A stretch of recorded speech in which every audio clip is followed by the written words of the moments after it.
ত্যাগের মহিমায় উদ্ভাসিত হতে আর মাত্র কয়েক ঘন্টার অপেক্ষা। যান্ত্রিক ঢাকার রাজপথগুলো এখন কিছুটা শান্ত হলেও পাড়া মহল্লার অলিতে গলিতে ছড়িয়ে পড়েছে এক উৎসবের আমেজ। বৃহস্পতিবার পবিত্র ঈদুল আজহা, আর এই উৎসবকে ঘিরে নগরবাসী শেষ মুহূর্তের ব্যস্ততা যেন এক অন্যরকম গল্পের জন্ম দিচ্ছে।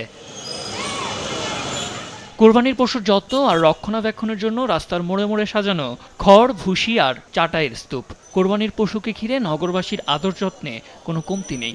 মৌসুমী বিক্রেতারা বলছেন, শেষ মুহূর্তে চাহিদাও বেশ ভালো। আলহামদুলিল্লাহ ভালো। 180 টাকা করে 200 টাকা বিক্রি করি আমরা। আলহামদুলিল্লাহ ভালোই চলে, বেচে কেনা খুব ভালো হয়, কোনো সমস্যা নেই।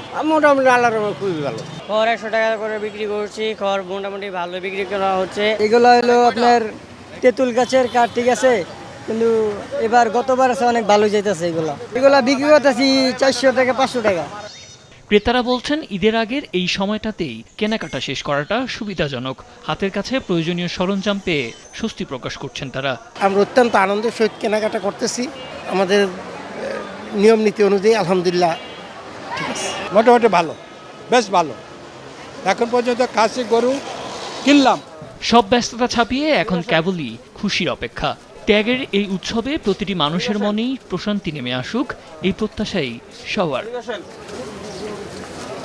সাদ আহমেদ, দেশ টিভি, ঢাকা।